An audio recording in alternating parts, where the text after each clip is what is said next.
वीरसिंहग्रावक्षेत्रावास जयसिंह दैत्यान्त विद्युद्घात वीक्षारोक्ष नरसिंह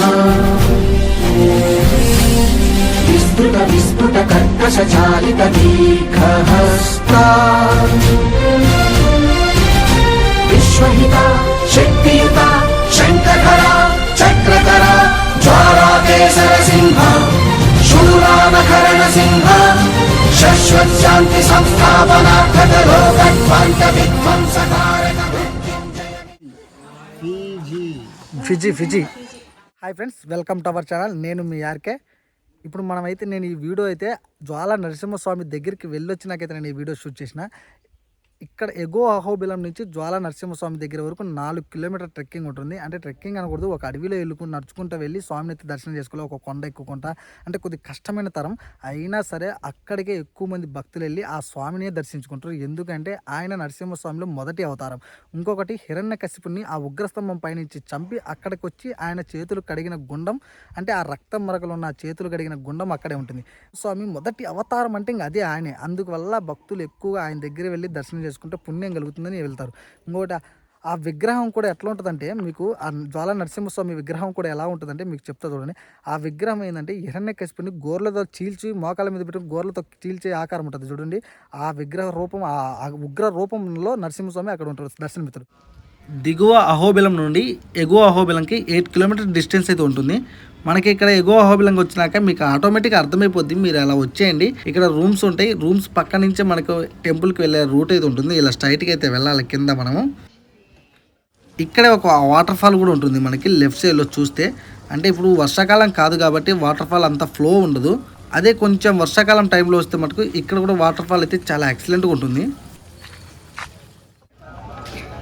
ఇలా స్ట్రైట్గా వెళ్ళాలి. స్ట్రైట్కి వెళ్తే మనకైతే ఎగో అహోబిలం టెంపుల్ అయితే వస్తుంది.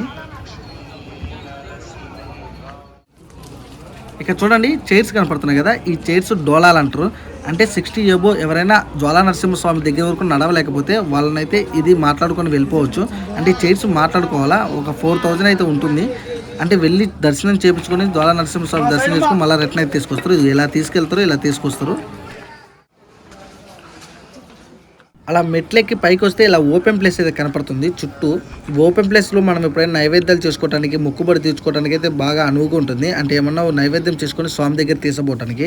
ఇక్కడ కూడా ఒక డోలాలో ఒక పర్సన్ని మోసుకుంటూ తీసుకొని వస్తారు చూడు. ఆ 4 పర్సన్స్ అంటే జ్వాలా నరసింహస్వామి దగ్గరికి వెళ్ళి దర్శనం చేయించుకొని మళ్ళీ వెనక్కి అయితే తీసుకొస్తారు. ఇక్కడ షాపింగ్ ఏరియా ఉంటుంది, మొత్తం షాపింగ్ చేసుకోవచ్చు మన ఇష్టం వచ్చినాయి. అంటే దేవుడికి సంబంధించిన వస్తువులు కూడా అక్కడ దొరుకుతాయి. ఇంకా ప్రతి టెంపుల్ ఎదురుగా అది కామన్. ప్రజెంట్ అయితే మనమైతే ఎగో అహోబిలంలో ఉన్నాం. ఇది ఎగో అహోబిలం టెంపుల్ అయితే. ఈ టెంపుల్కి లెఫ్ట్లో ఇలా వెళ్ళండి, ఇలా స్ట్రైట్కి వెళ్తే మనమైతే టెంపుల్ బ్యాక్ సైడ్కి వెళ్తాం.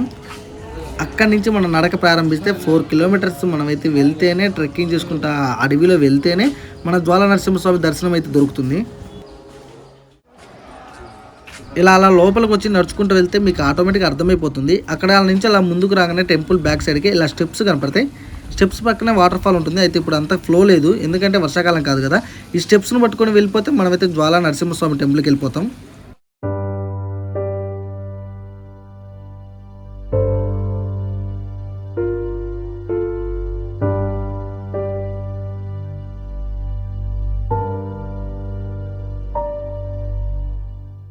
ఒకసారి మళ్ళీ అడ్రస్ చెప్తా చూడండి. అడ్రస్ వచ్చేసి మనకి నంద్యాల నుంచి ఒక 65 కిలోమీటర్స్ దూరంలో, ఆలగడ్డ నుంచి ఒక 25 కిలోమీటర్ దూరంలో అహోబిలం అయితే ఉంది. ఎక్కడి నుంచి అయినా ఫస్ట్ నంద్యాల అయితే చేరుకుని, నంద్యాల నుంచి ఆలగడ్డకి ఆర్టీసీ బస్సులు ఉంటాయి. మళ్ళీ అక్కడి నుంచి కూడా అహోబిలానికి ఎనీ టైం ఆర్టీసీ బస్సులు తిరుగుతూ ఉంటాయి.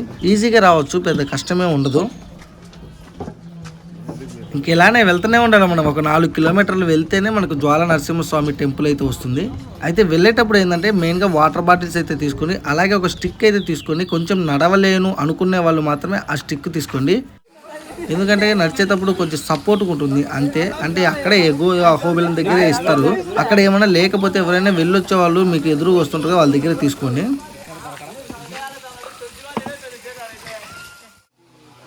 ఇప్పటివరకు అయితే ఈజీగా అయితే వచ్చినాం. ఇక్కడైతే ఒక బోర్డు అయితే చూశాను నేను, మాలోల నరసింహస్వామికి దారిని. అది కూడా వెళ్దాం మనం, మాలోల నరసింహస్వామి దగ్గరికి కూడా వెళ్దాం నెక్స్ట్ వీడియోలో.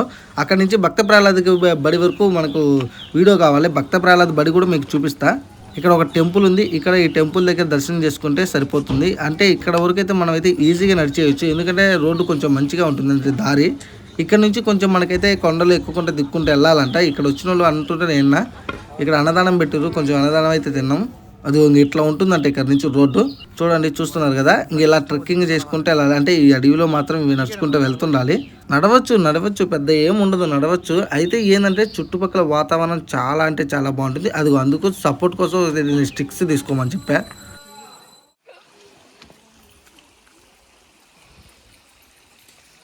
ఉగ్రస్తంభాన్ని చీల్చుకొని పుట్టి అక్కడే కదా ఉద్భవించింది. కాబట్టి అక్కడికి వెళ్ళి ఒక్కసారి దర్శనం చేసుకున్న చాలు అని ఇక్కడ భక్తులు ఎక్కువగా అక్కడికైతే ట్రెక్కింగ్ చేస్తారు. చిన్న పెద్ద ముసలా అని ఎవ్వరూ లేదు, ఎవరైనా అక్కడికి వెళ్ళి ట్రెక్కింగ్ అయితే భలే చేస్తున్నారు.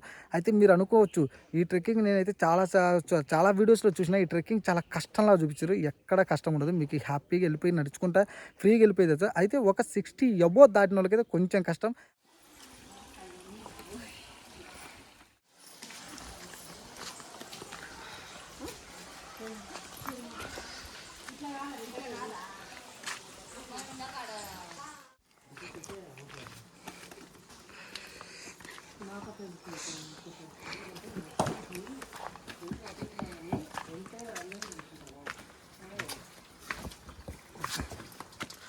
ఇంకో విషయం, ఈ చుట్టుపక్కల మొత్తము 9 నవనరసింహ క్షేత్రాలతో ఉంటాయి. అందులో 9 రూపాలు ఉంటాయి. మనం వెళ్ళేది ఇప్పుడు మొదటి రూపం జ్వాలా నరసింహస్వామి ఉగ్ర రూపం. అమ్మయ్య, ఇక్కడ స్టెప్స్ అన్న ఉన్నాయి. ఈ స్టెప్స్ లేకపోతే ఈ కొండ అయితే ఎక్కలేము. ఈ స్టెప్స్ పట్టుకొని ఎక్కేసే, అందుకే అందరూ అనువుగా ఈజీగా ఎక్కడం కోసం స్టెప్స్ కూడా అరేంజ్ చేశారు. ఆ జ్వాలా నరసింహస్వామిని చూడాలంటే ఈ మాత్రం కష్టం పడాలే. ఆ మాత్రం పడకపోతే ఎట్లా, ఎవరైనా ఈజీగా రావచ్చు. కాకపోతే కొద్దిగా వయసు అయిపోయిన వాళ్ళైతే కర్ర పట్టుకొని రావటం మంచి పని. చూడండి ఇది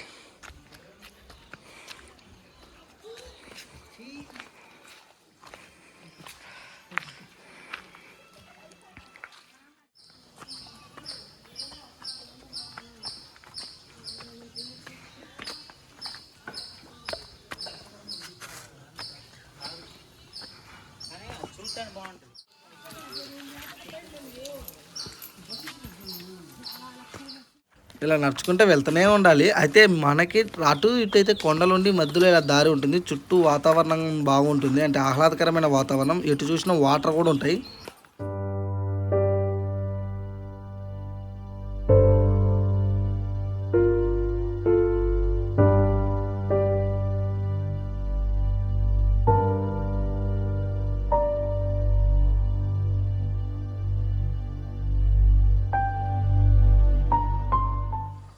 కష్టమని మాత్రం అనుకోకండి, ఖచ్చితంగా ఎలాగోలైనదే ఈ ట్రెక్కింగ్ అయితే చేయండి. జ్వాలా నరసింహస్వామిని అయితే చూడండి, ఈజీగా నడిచి వెళ్ళిపోవచ్చు. అక్కడికి హ్యాపీగా అయితే దర్శనం చేసుకోవచ్చు. మీరు కష్టపడాల్సి వస్తుంది. నేను ఇప్పటి వరకు వచ్చిన అటువంటి 70% అయితే ఇప్పుడు దాకా అయిపోయింది నేను నడవటం. ఇప్పటి వరకు అయితే నాకు ఎటువంటి ఇబ్బంది అనిపించలే. కాకపోతే అన్ని మనకు రోడ్డు కొంచెం గజిబిజిగా ఉంటుంది, కాకపోతే నడవచ్చు ఈజీగా, ఎవరైనా వెళ్ళొచ్చు ఈజీగా. అంటే ఒక వయసు కొద్ది పెద్ద వయసు వాళ్ళు అయితే మీకు అదే వాళ్ళు మోసుకొస్తారు చూడు, 2000 3000 పే చేస్తే వాళ్ళు అయితే తీసుకొని వస్తారు, ఒక నలుగురు పట్టుకొని అది మన దాంట్లో కుర్చీలో కూర్చోబెట్టుకొని. కానీ మన లాంటి వాళ్ళ మీద నడిచి ఆ స్వామిని దర్శించుకోవడం మంచి ఉత్తమమైన పని. ఎందుకంటే ఒక 50 ఇయర్స్ దాటితే అవసరం లేదు, 50 ఇయర్స్ లోపల అయితే ఖచ్చితంగా నడిచేది చేయండి ట్రెక్కింగ్. ఈ ట్రెక్కింగ్ చేయడం వల్ల మీకు కూడా ఒక ఎక్సర్సైజ్ లాంటిది ఈజీగా ఉంటుంది. ఒక రోజు నడిచి ఈజీగా నడవండి, ఏం కాదు.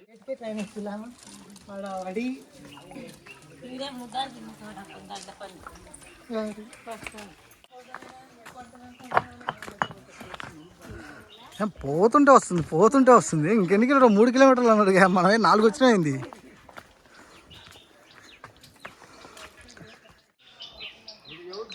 పైన ఉన్నది ఉగ్రస్తంభం. ఈ ఉగ్రస్తంభానికి వెళ్ళాలంటే మళ్ళీ జ్వాలా నరసింహస్వామి గుడి నుంచి ఇంకొక 3 కిలోమీటర్లు పైకి వెళ్తే కానీ రాదు ఆ ఉగ్రస్తంభం. అయితే అది చాలా కష్టమైన ట్రెక్కింగ్. జ్వాలా నరసింహస్వామి దగ్గర అయితే ఈజీగా వెళ్ళిపోవచ్చు, హ్యాపీగా అందరూ 50 ఇయర్స్ లోపల ఈజీగా వెళ్ళిపోవచ్చు. ఆ పైన ఉన్న వాళ్ళైతే కర్రలు పట్టుకొని నిదానంగా వెళ్ళిపోవాలా. కానీ ఇప్పుడైతే ఆ ఉగ్రస్తంభానికి అక్కడికి వెళ్ళాలి అంటే మాత్రం ఖచ్చితంగా చాలా టఫే. ఈ ఉగ్రస్తంభం ఎక్కింది కూడా నేనైతే లాస్ట్ వీడియో తీసి పెట్టిన, ఆ వీడియోకి మంచి రెస్పాన్స్ వచ్చింది. ఒకసారి ఆ వీడియో చూడండి. అమ్మాయి ఫైనల్గా అయితే మెట్లు వచ్చినాయి. ఇంకంటే మనం అయితే అటు ఇటు దగ్గర దాకా వచ్చేసినాం. ఇక్కడ నుంచి 1 కిలోమీటర్ ఉంటుంది. ఈ మెట్లు అరేంజ్ చేసి మంచి పని చేస్తారు. ఎందుకంటే కొద్దిగా వయసు పెద్ద ఉన్న అయితే కొండ అయితే ఎక్కలేదు కదా, కొండ అలాగే ఉంటే ఎక్కలేరు కదా, ఎనికి జారుతుంటుంది కదా. ఈ మెట్లు అనుకో ఆ సైడ్ అలా పట్టుకొని ఎక్కేస్తారు, ఈజీగా ఉంటుంది ఇంక ఎక్కే వాళ్ళకి కూడా. ఇంకా వెళ్దాం, ఇంకొక కిలోమీటర్ ఉంది, వెళ్ళిపోదాం, త్వరగా వెళ్ళిపోదాం.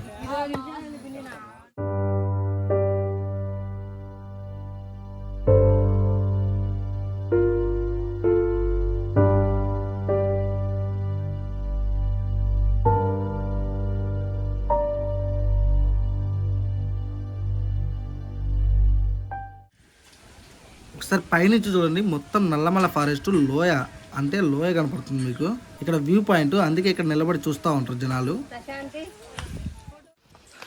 ఇంతకుముందు అక్కడ బ్లాక్ అయింది చూడు, ఆ ఏరియా నుంచి అయితే వాటర్ పడేవి, ఆ వాటర్ సార్ అలాగే ఉంది చూడు, అక్కడ పడేవి. ఇప్పుడు వర్షాలు లేకపోలేక ఆ వాటర్ కూడా కనపడట్లేదు మనకి. చూడండి అక్కడ ఉంది నరసింహస్వామి టెంపుల్. ఇంకొక 500 మీటర్స్ వెళ్ళిపోతాం. ఇంకా ఫైనల్గా అయితే మనమైతే ఉగ్రస్తంభానికి వెళ్ళే దారి దగ్గరికి అయితే వచ్చినాం. ఆ బోర్డు కనపడుతుంది చూడండి, ఆ బోర్డు నుంచి ఇట్లా మనం పైకి ఎక్కితేనే మనం ఉగ్రస్తంభానికి వెళ్తాం. 3 కిలోమీటర్లు ఉంటుందాం ఇక్కడ నుంచి ఉగ్రస్తంభానికి దారి. ఆ 3 కిలోమీటర్లు అలాగే ఉంటుంది, మధ్యలో మీకు తాడు కూడా అవైలబుల్ ఉంటుంది. అంటే కొద్దిగా కష్టమే ఎక్కాలంటే, అంత రిస్క్ అవసరం లేదు. అందుకే కదా ఇక్కడ పెట్టారు మీకు నరసింహస్వామిని. ఉగ్రస్తంభ దర్శనం చేసుకోవడానికి కూడా చాలా మంది భక్తులు వెళ్తుంటారు, ఎందుకంటే ఆ స్వామివారు అక్కడి నుంచే ఉద్భవించారు కదా. అక్కడ దర్శనం చేసుకుంటే చాలా పుణ్యం కలుగుతుంది, భక్తులు నమ్మి వెళ్తుంటారు. మనమైతే జ్వాలా నరసింహస్వామి టెంపుల్ దగ్గరికి వెళ్దాం. ఇక్కడ కూడా స్వామివారు ఉగ్ర రూపంలోనే ఉంటాడు. ఆ హిరణ్యకశిపుని మోకాల మీద పెట్టుకొని చీల్చుతున్న ఆకారంలోనే ఇక్కడ మనకైతే దర్శనం ఉంటుంది. అక్కడి నుంచి దూక్కుంటే అక్కడికి వాటర్ పడేవి, అప్పుడు నీకు అది భలే అంటే చూడటానికి ఒక లుక్ ఉండేది. ఇప్పుడు వర్షాలు లేకపోతే అసలు చిన్న జల్లు పడుతుంది పైనుంచి. అదే ఫుల్ వర్షాలు ఉంటే మామూలుగా ఉండదు ఇదైతే లొకేషన్.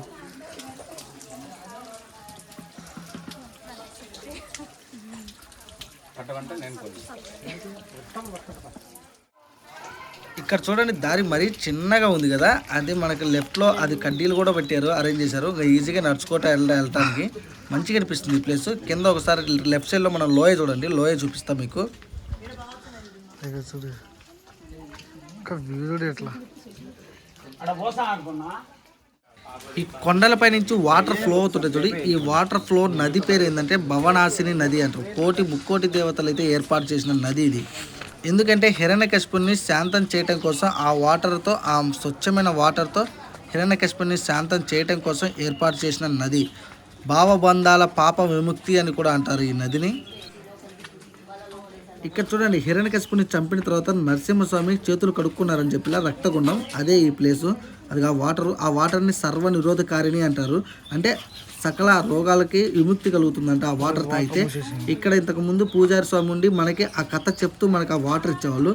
ఇప్పుడు అక్కడ డైరెక్ట్గా కొళాయి పెట్టారు, ఆ కొళాయిలో పట్టుకొని తాగొచ్చు. ఇంకా బాటిల్ అయితే ఇంటికి తీసుకెళ్తారు. అది ఎంతవరకు నమ్ముతారో అది మీ ఇష్టం, నమ్మండి. కానీ సర్వనిరోధకారిని ఇక్కడ భక్తులు, నేను కూడా తాగా, చాలా బాగున్నాయి వాటర్ అయితే, చాలా బాగున్నాయి. ఇదిగో చూడు ఏమి ఎంత కష్టపడి తీసుకుంటుందో. కింద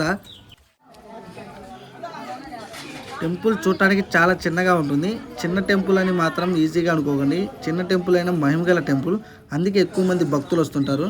ఇప్పుడు ఉగ్రస్తంభం కూడా చిన్న స్తంభమే కదా పైన, కానీ ఉగ్రస్తంభాన్ని కూడా దర్శనం చేసుకుంటే అంత రిస్క్ ఎందుకు చేస్తారు? మహిమ ఉండబట్టే కదా. ఇలా కూడా అంతే, ఇక్కడ చూడటానికి టెంపుల్ చాలా ఉంటుంది, చిన్నగా ఉంటుంది. ఆ నరసింహస్వామి మొదటి రూపాన్ని చూద్దామని ఇంత దూరం అయితే నడుచుకుంటూ భక్తులు వస్తారు.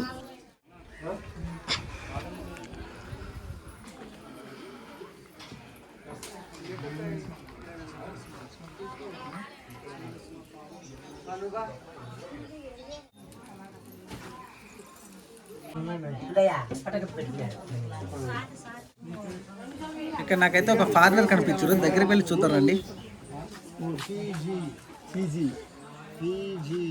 ఫిజీ చూడండి ఎంత గొప్పతనం ఉండాలి. ఫిజీ దేశం అంటే అది ఎక్కడ ఉందంటే పసిఫిక్ మహాసముద్రంలో కొన్ని దీవులు. అక్కడి నుంచి వచ్చిన ఆయన, ఈయనతో పాటు ఒక నలుగురు వచ్చి ఇక్కడ చుట్టుపక్కల స్వాములన్నీ దర్శనం చేసుకుని ఇక్కడే ఉన్నారంట 4 రోజుల నుంచి. నాకైతే స్వామిని దర్శించుకున్న తర్వాత చాలా హ్యాపీ అనిపించింది. ఎందుకంటే ఫిజీ దేశం నుంచి కూడా వచ్చి భక్తులు ఇక్కడ స్వామిని దర్శించుకుంటారు అంటే ఎంత మహిమ ఉండాలి. ఈ వీడియో అయితే ఇంతటితో అయిపోయింది ఫ్రెండ్స్. ఈ వీడియో కానీ మీకు నచ్చితే లైక్ చేయండి, అలాగే ఛానల్ సబ్స్క్రైబ్ చేయండి. ఈ వీడియో చూసినందుకు థ్యాంక్ యూ సో మచ్.